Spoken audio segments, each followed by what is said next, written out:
Welcome, everyone. We're just going to get started in just a second here.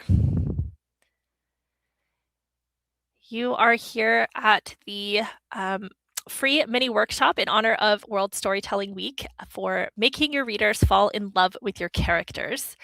And let me just get this going. Okay. Welcome officially to World Storytelling Week 2026. My name is Bekah Brinkmeier from AutoCrit, and I am so glad that you're here. Over the next 30 or so minutes, I'm going to try to keep it to 30, but we'll see. We are going to have a free mini writers workshop to talk about character development.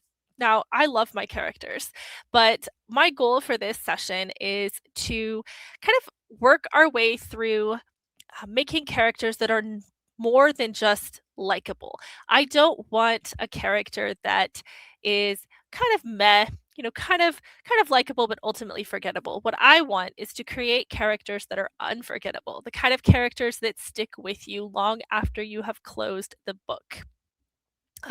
These are the kinds of characters that your readers tend to fall in love with. So today we are going to talk about 4 foundational elements that make a great character. We are going to dissect a character you are probably already familiar with, and then we are actually going to build one ourselves through a little mini character lab. So this is interactive if you want it to be. Make sure that you have like a notebook or something that you can workshop with, because I'm trying to make this as hands-on as possible as it is for YouTube. So let's get into it. Every great character wants something, and when I say that they want something, they actually want it in 2 different directions at once. So they have an external want, which is the thing that they're chasing. Maybe that is a promotion. Maybe it's the murderer. Maybe it's some sort of quest, or maybe it's their want to find their partner. That is going to be the kind of the plot engine. It's what drives our plot forward. That is their external want. But underneath all of that is the internal need. So this is that kind of emotional need that the characters are trying to fill. So if you have a knight, they don't just want the prestige of being chosen to lead the quest, for example. They want to finally feel worthy. Here's a rule that I like to follow when I'm developing my characters. If your character does not want something with their whole chest, if they don't have something that is driving them forward, your reader is probably at risk of not being as engaged. Desire and need and all of these different things, that is what propels your plot forward. And without it, it tends to fall flat. It's falling flat. Let's look at if I can get this to move forward. There we go. Okay, so let's look at what some external wants could look like. These are the visible physical things that your character is chasing. Remember, these are the things that you could potentially put in like a log line. The knight on the quest or the detective hunting the killer. These are actual tangible things. So the external want is what your reader tells their friends that the book is about.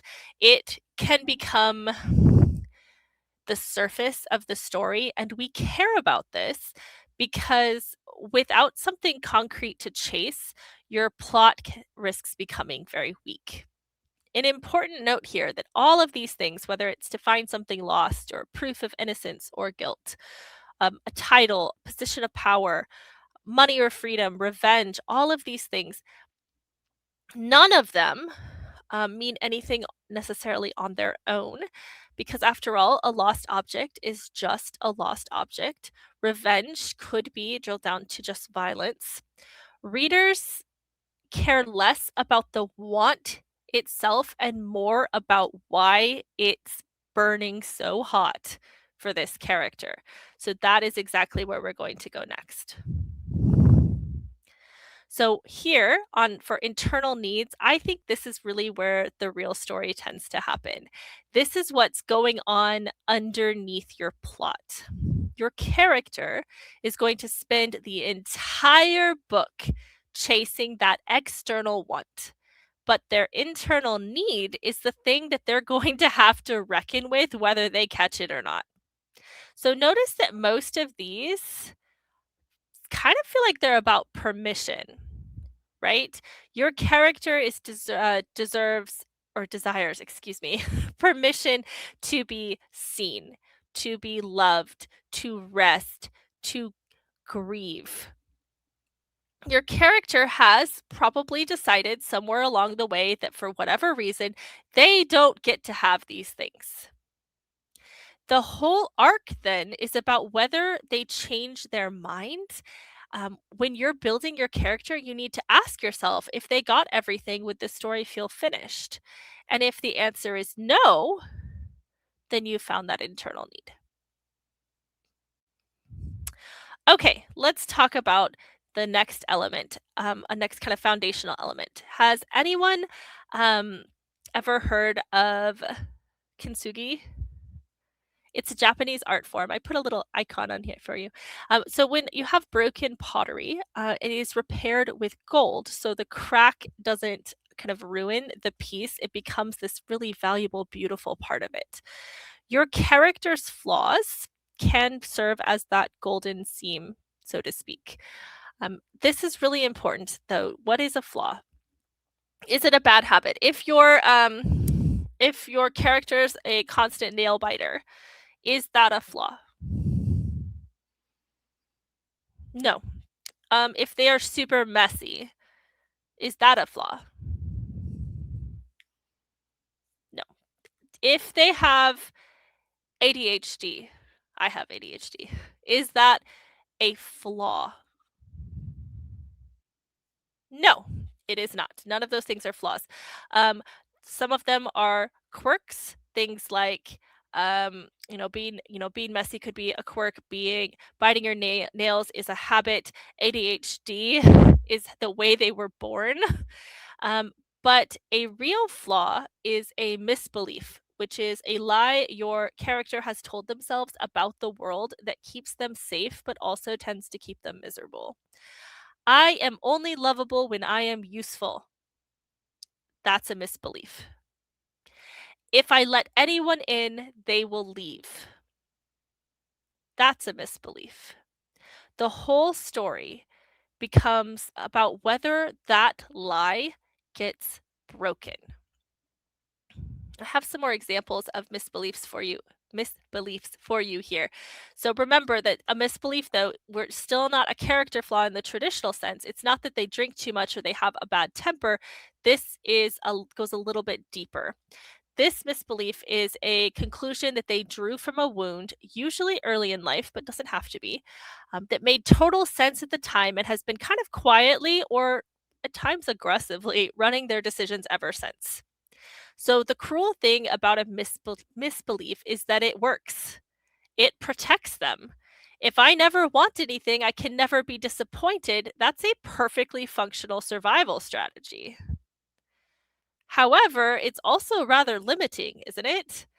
So, your job as the writer is to put them in a situation where the cage that they've put themselves in becomes visible. A position where the belief that kept them safe is now the thing costing them everything. Okay, next we have our third foundational element of solid character building, which is what are the stakes? So, stakes are simple, but writers tend to get them wrong constantly. The stakes are not as simple as will they win? I wish they were some days. Stakes are if they lose, what can never be undone? And your stakes need to work on, three levels at once, sometimes more than three, but I chose three of these for this particular workshop. We have our professional stakes, right? That's the job, the mission, the external goal at risk. Then we have our interpersonal stakes, and that's going to be the relationships. Maybe you have a romance, maybe there's a friendship, maybe there's a family bond on the line. You're going to think about what those interpersonal stakes are. Then we have internal stakes, and that is kind of representative of the soul. Who are they if they fail? Do they lose the last good thing they believed about themselves? So if you only have one of those three, maybe you only have professional stakes, your reader might be able to just shrug and put your book down.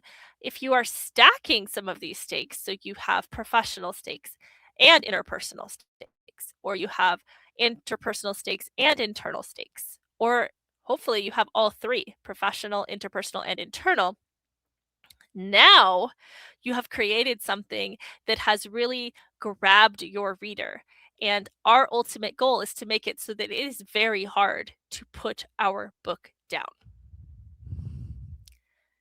So here are some professional level stakes. So these are often the ones writers feel most confident writing. They are external, they're clear, they often have a deadline.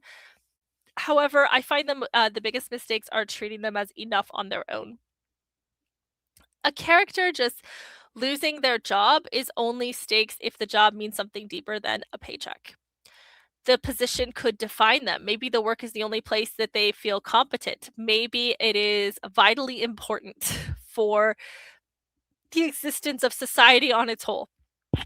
It needs to mean something. Public exposure as a fraud could be embarrassing, but it's also the destruction of the identity they built to survive. There are consequences that could happen here. So, when you're writing professional stakes, you want to always ask, what does this role mean to them? And the answer is where you're going to find what your stakes are. If, for example, they don't care about their job and they get fired one day, is losing their job that they didn't care about, that perhaps doesn't fund their life, and they're just kind of meh about, do you think that that's going to give you stakes for your story? No. However, if they lose the job that rescued them, that gave them a second chance, that gave them, started them on this storied career, gave them this purpose, and now they are completely unmoored. They are completely at a loss. They don't know how to exist without this particular role. Do we have some stakes there? Yes. Okay. Sorry. There we go. Let's talk about interpersonal, which is the stakes that make readers cry or feel big emotions. They don't always have to cry. We've all felt interpersonal stakes. This could be things like the permanent loss of someone's trust. It could be the relationship on its last thread. Maybe the person is in danger because of a choice your character made. What makes interpersonal stakes work is specificity. It cannot be just a relationship. It has to be this relationship with this history and this particular way that it could be destroyed.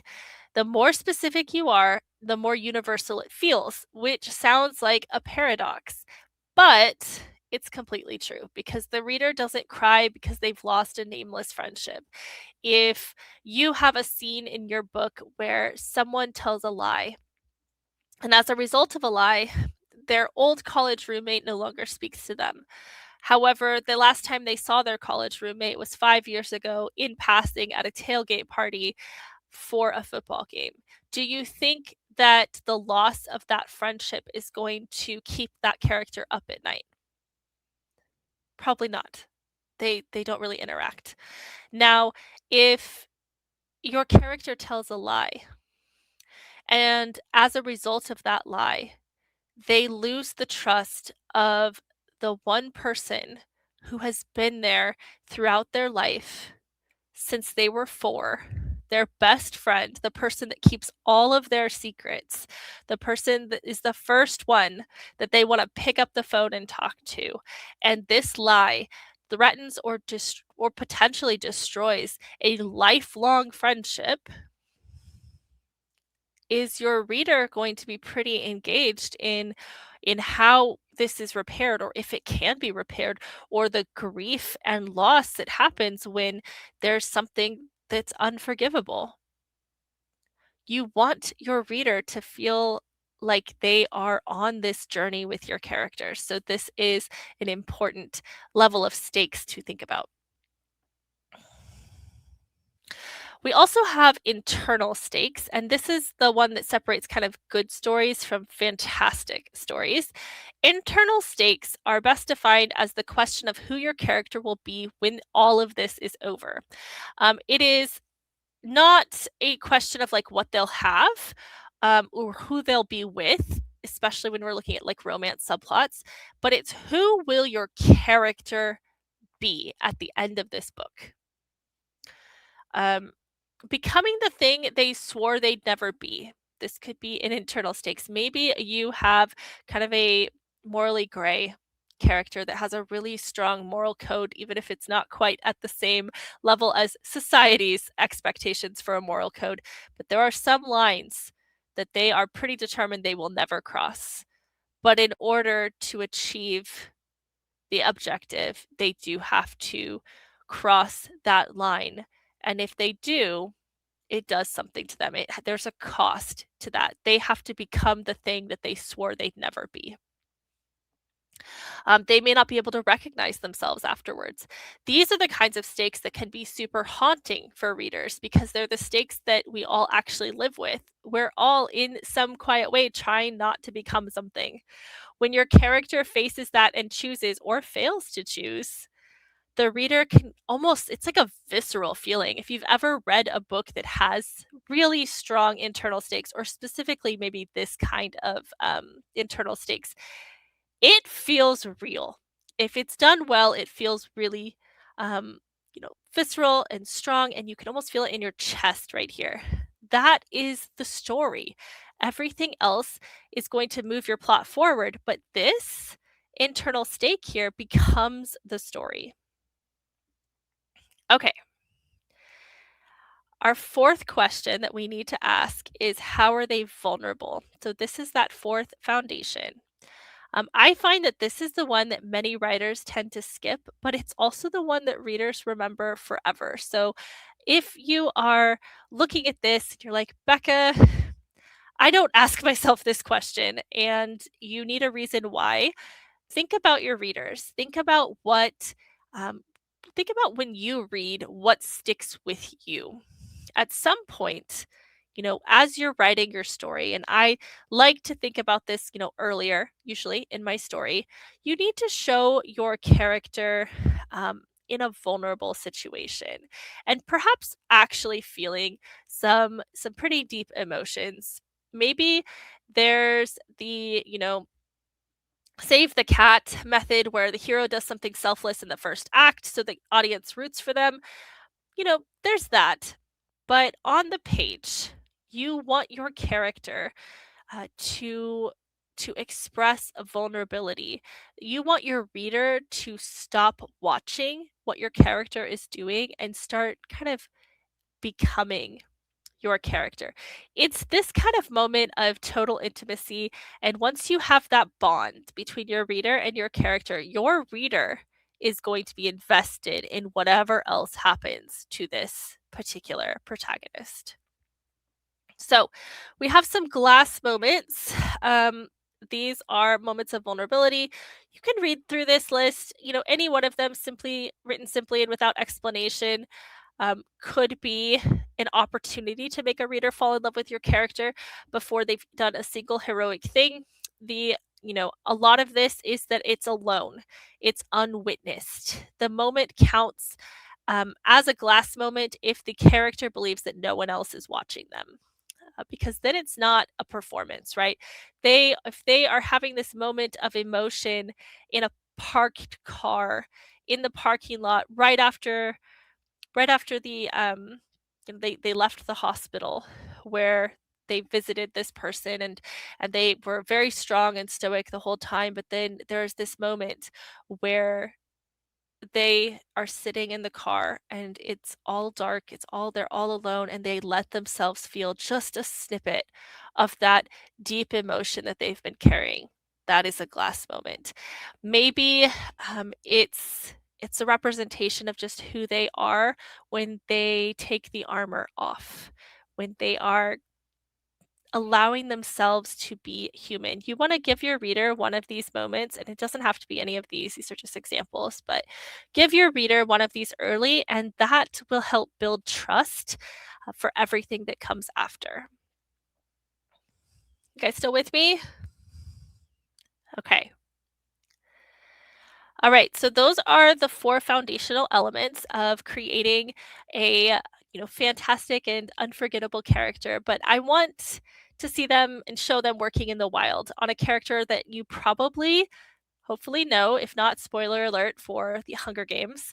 Let's use Katniss Everdeen, The Hunger Games by Suzanne Collins. So, what does Katniss want as a character? On the surface, she's rather prickly. She's socially kind of graceless. She is constantly suspicious of everyone around her. By every conventional metric for a protagonist, people, like if you're thinking like warm and snuggly and open and charming and all of these things, yeah, Katniss is gonna fail on that. She is one of the, she is a beloved character in modern fiction. And why is that? What does she want? Well, her external want is to survive. She doesn't want to die in the Hunger Games arena. That's a pretty strong external want. It's very straightforward. Now, what is her internal need? Well, she volunteered to go in place of her sister, Prim. That is her internal need. She needs to save her sister. So that is what humanizes everything. She didn't volunteer for the Hunger Games just because she wanted to go. She volunteered for a very specific need. She needs her sister to be okay. The alternative, watching her sister go to the games, is something that she feels in her soul that she literally cannot survive. This is a very powerful mixture of external want and internal need. That's probably, that's one of the reasons why we are so, I guess, intensely bonded to Katniss. Now, what are her flaws? Specifically, what are her misbeliefs?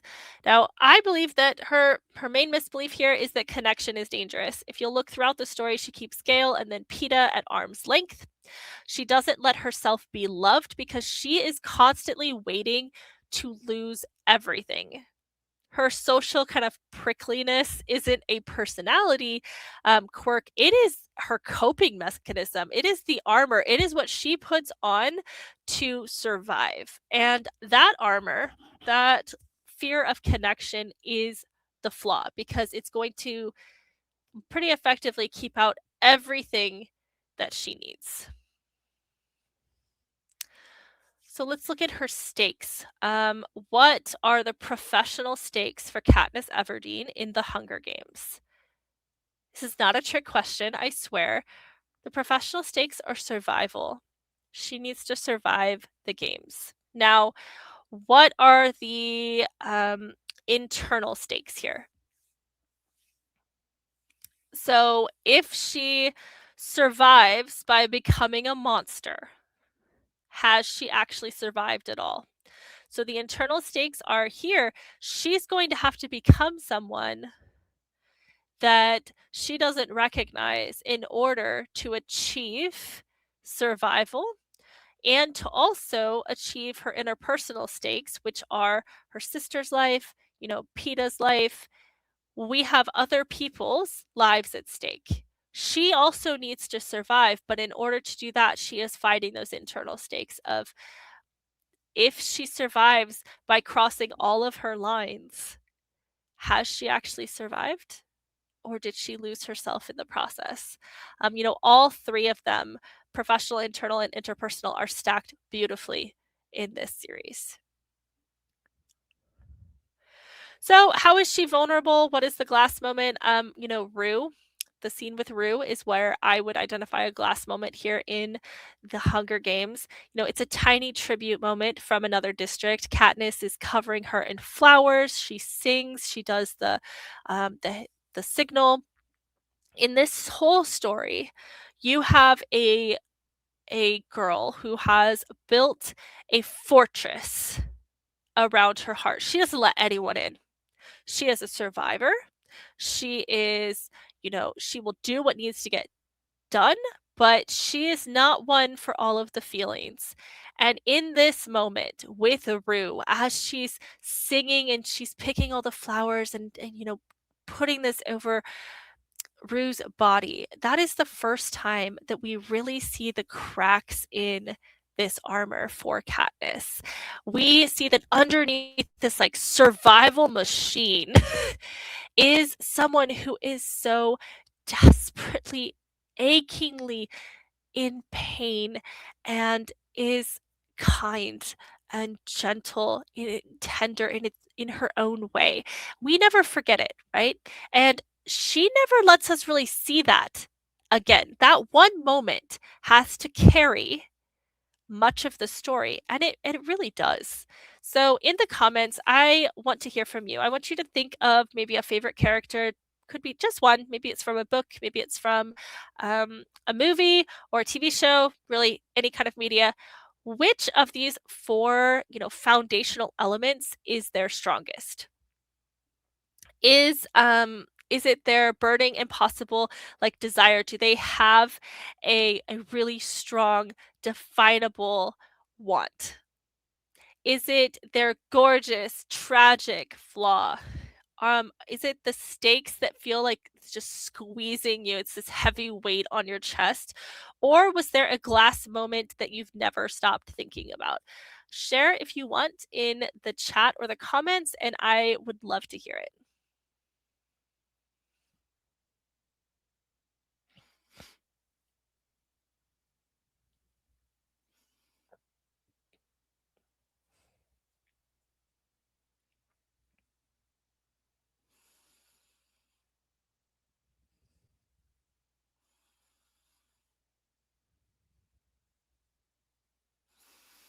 All right.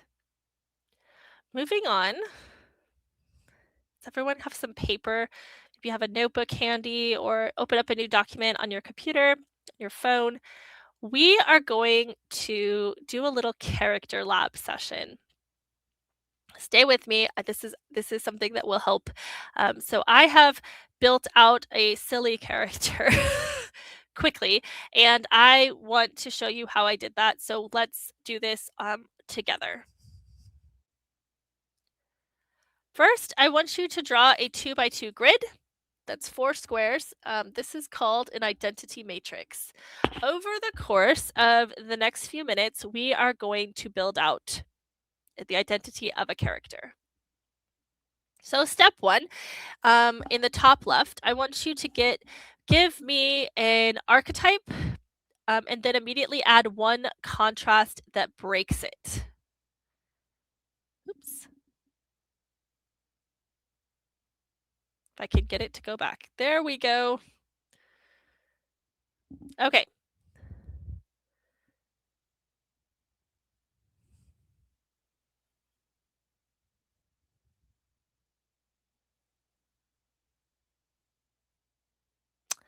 Archetype and one contrast. Then we have our the top left here, we have that could be like a cowardly knight. Then we have the lie they believe. That is going to be their misbelief right here. What lie does your character tell themselves that keeps them from being whole? Perhaps it is, I am only loved as long as I'm useful, or wanting things is how you get hurt, or I was born, in the wrong story. Make it specific to who they are. And put that right there.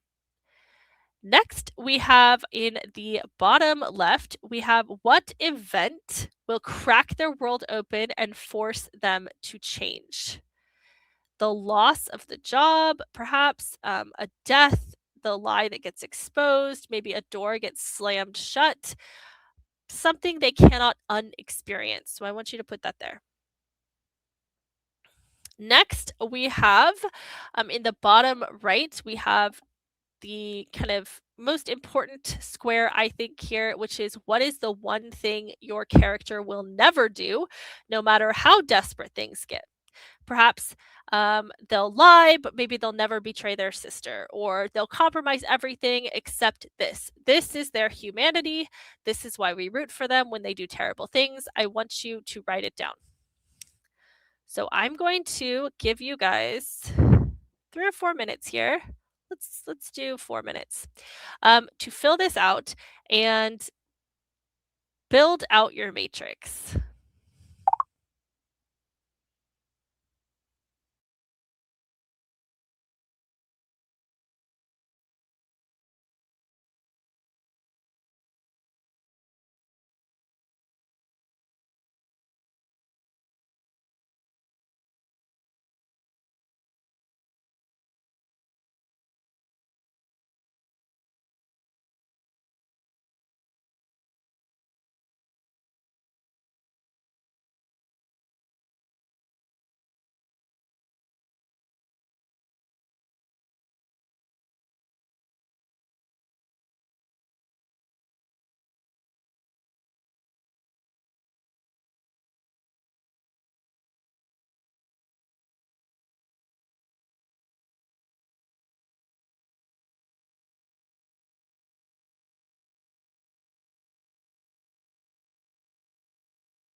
Got 30 more seconds to fill out our identity matrix.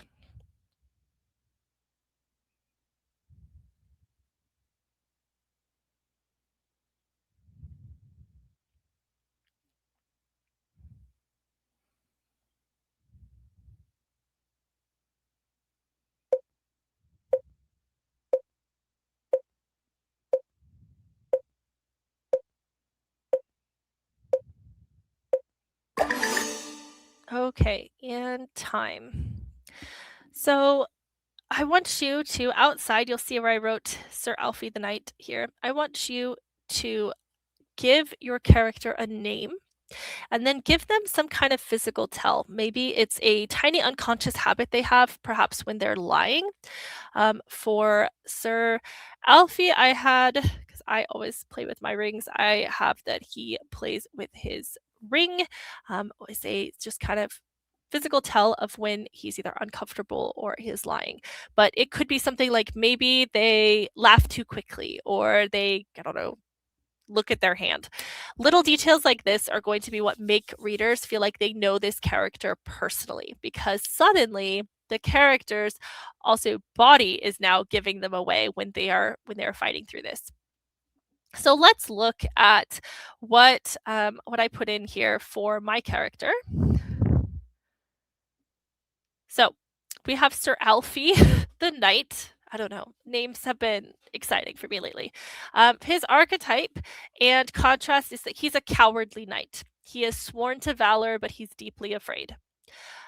His misbelief is that if anyone sees who I really am, I will be completely alone. So he believes that he is nothing basically but a skin suit in armor. He is a fraud. Nothing is special about Alfie. Now, what is his inciting incident here? What happens?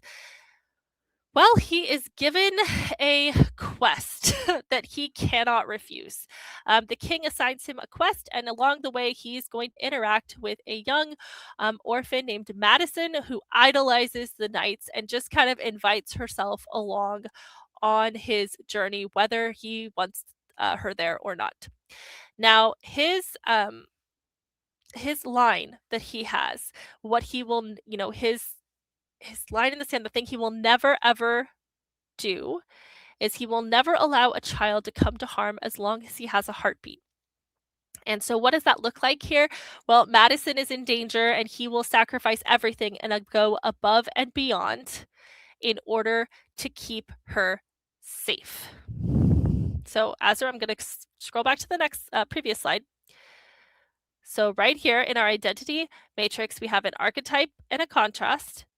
We have the lie they believe, the incident that forces change, and the line they will never cross. So again, for Alfie, he's a cowardly knight. If anyone sees who I really am, I will be completely alone. That is their misbelief. It's a quest he cannot refuse, and the line he will never cross is that he will never allow a child to come to harm. So we have Alfie on a quest, feeling very much like a fraud, and we have his new sidekick that no one asked for. Let's talk about him. So, Sir Alfie the Knight, what does he want? What are his external, what is his external want? It's going to be to complete the quest. He was given an order, he's going to finish it. What's his internal need? Well, if we're looking at his misbeliefs and everything, his internal need is to feel as if he deserves to be called a knight because he feels like a fraud. He's just like, I don't know, I'm existing in this armor, but I don't feel it. That is his internal need. And now his flaws and misbelief is that he believes the armor is all he is, that there's nothing worth saving underneath. He believes he is, of course, the fraud. Now, the stakes are externally, he has to complete his quest. He was given an order by the king. And now, because Madison has attached herself to him and is following him around, he now has to protect Madison. There's some interesting internal stakes here, though, because Madison serves as a mirror for Sir Alfie because she believes in him even when he doesn't believe in her. And that can be very scary for Alfie. So this is kind of how I build out a relatable character. If I were to actually write this character, and I don't write knights very often, but maybe I should because it sounds kind of fun. I would have, I like to write comedy, so I would definitely make this, I'm getting Witcher vibes, but funny. And I don't know. Yeah, I don't know, Shrek just came into mind too, which is not exactly the vibe that I would go with normally. I don't know. I would probably make this funny, a very comedy of errors, that has those like deep moments of emotion where you're finding yourself and you're realizing that you are capable of greatness. Where we have the moment where Sir Alfie kind of comes into his own as a very protective, very gallant, sorry, um, knight. And then we have, Madison as that mirror who is probably a handful and would be really entertaining, I think, as a just a person to write. I think this could be very fun. So if anyone wants a story idea, you're welcome to write Alfie and Madison's story. I do not have time to write it, but here is an example of this character development. Okay, so I want to close this out. I did say I was going to be here for 30 minutes. I've actually been here for 42 minutes. Sorry, I am over. But I wanted to end us with this, that characters are built under pressure and stories are built by characters. So I hope this gave you something to think about. If it was useful, please do subscribe to the channel. We do these little mini workshops periodically. It is all part of World Storytelling Week, which is our lead up to World Storytelling Day on the 20th. Share this with a writer who needs it today, because stories deserve to be told well, and this is an opportunity to really dive into the craft. I will see you at the next event for this. Don't forget to join in the festivities all week. You can still register to be notified of what that schedule looks like here at autocrit.com world-storytelling-day 2026. The link is also in the caption, which is easier. All events are free and open to all. We have different things like writing sprints. There's several here on YouTube. We also have some Zoom sprints. We have little mini workshops like this. We have some really big events happening on Friday you won't want to miss. And we will be continuing to put out some content just as a way to celebrate the art of storytelling. So thank you so much for spending this time with me today. I hope, again, that this was helpful. I would love to know it. If anyone writes Sir Alfie as a story, please tell me, because I want to read it. And if you have questions or you want to learn more about kind of growing in your craft as a writer, I encourage you to check out AutoCrit Academy, which is available at www.autocrit.com/courses. And with that, I am out, and I will see you next time. Bye, everyone.